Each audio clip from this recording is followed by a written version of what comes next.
అన్నదాత సుఖీభవ పథకం కింద 20,000 రూపాయలను విడుదల చేయడానికి రాష్ట్ర ప్రభుత్వం మార్గదర్శకాలను విడుదల చేసింది. ఈ మార్గదర్శకాల గురించి ఒకసారి తెలుసుకుంటే, ఇప్పటికే పలు హామీలను అమలు చేయగా ఈ నెలలో మరో 2 హామీలను నెరవేర్చేందుకు రాష్ట్ర ప్రభుత్వం సిద్ధమైంది. ఈ 2 పథకాల్లో ముఖ్యమైనది అన్నదాత సుఖీభవ. ప్రభుత్వం ఒక్కో రైతుకు 20,000 సాయం అందిస్తారు. ఈ పథకాన్ని సొంత భూమి లేని కౌలు రైతులకు కూడా ఆర్థిక సాయం అందించాలని నిర్ణయం తీసుకుంది. ఏపీ ప్రభుత్వం అందించే 20,000ను 3 విడతల్లో ఇస్తారు. 20,000లో పీఎం కిసాన్ పథకం కింద ఇచ్చే 6,000 కూడా కలిపి ఇవ్వడం జరుగుతుంది. అటవీ భూములపై హక్కులు ఉన్నవారికి కూడా ఈ పథకం వర్తిస్తుంది. ఈ పథకానికి సంబంధించి వ్యవసాయ శాఖ అధికారులు రైతుల వివరాలను పరిశీలించి అర్హుల జాబితాను తయారు చేస్తారు. ఈ నెల 20వ తేదీలోగా ఈ జాబితాను వెబ్సైట్ లో నమోదు చేయాల్సి ఉంటుంది. ఈ పథకం అమలుకు సంబంధించిన మార్గదర్శకాలను వ్యవసాయ శాఖ చేసింది.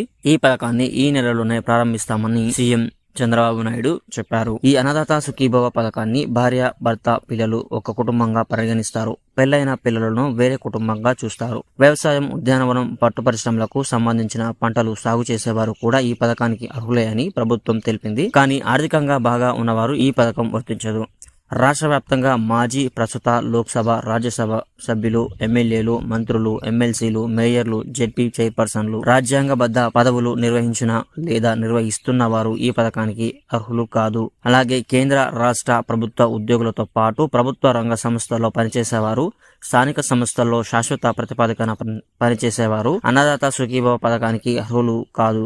ఇటు నెలకు 10,000 రూపాయలు లేదంటే అంతకంటే ఎక్కువ పెన్షన్ తీసుకునేవారు అనర్హులే. అయితే multitasking staff class 4 group D ఉద్యోగులకు మినహాయింపు ఉంది. ఇంజనీర్లు, డాక్టర్లు, లాయర్లు, చార్టర్డ్ అకౌంట్లు, ఆర్కిటెక్టులు, ఇతర వృత్తి నిపుణులు ఈ పథకానికి అనర్హులు. గత ఏడాది పన్ను చెల్లించిన వారు కూడా ఈ పథకం కింద డబ్బులు పొందలేరు. వ్యవసాయ భూములు వ్యవసాయేతర భూములుగా మార్చిన ఈ పథకానికి అనర్హులని తెలిపింది. పీఎం కిసాన్ పథకాన్ని మెరుగ్గా అమలు చేయడానికి కేంద్రం కొన్ని సూచనలు చేసింది. రైతుల ఐడి నంబర్లు, ఆధార్ వివరాలు సరిచేయాలని, చనిపోయిన వారి పేర్లను తొలగించాలని, భూ రికార్డుల ప్రకారం లబ్ధిదారుల పేర్లు నమోదు చేయాలని సూచించింది. గిరిజన శాఖతో కలిసి అటవీ హక్కుల చట్టం ప్రకారం అర్హులైన గిరిజనులను ఎంపిక చేయాలంది. మరోవైపు ముఖ్యమంత్రి చంద్రబాబు నాయుడు పార్టీ ప్రజాప్రతినిధులు, నేతలు, కార్యకర్తలతో టెలికాన్ఫరెన్స్ అయితే నిర్వహించారు. జూన్ 12వ తేదీకి కూటమి ప్రభుత్వం ఏర్పడి ఏడాది పూర్తవుతుందని, అందుకే ప్రభుత్వం చేసిన మంచి పనుల్లో ప్రజలకు తీసుకెళ్లాలని టీడీపీ కార్యకర్తలను సూచించారు. తల్లికి వందనం పథకం కింద చదువుకునే పిల్లలకు స్కూల్ ప్రారంభించే ముందు 15,000 ఇస్తామని, అన్నదాత సుఖీభవ పథకాన్ని ఈ నెలలోనే అమలు చేస్తామన్నారు. రాష్ట్రంలో మిగిలిన చాలా కార్పొరేషన్లు చైర్మన్లకు, డైరెక్టర్లకు నియమించామని, మిగిలిన నామినేటెడ్ పోస్టులను కూడా త్వరలోనే భర్తీ చేస్తామని చంద్రబాబు నాయుడు తెలిపారు. సో ఇది ఈ రోజు వీడియో. మీకు నచ్చినట్లయితే లైక్ చేయండి, అలాగే మన ఛానల్కి సబ్స్క్రైబ్ అవ్వండి.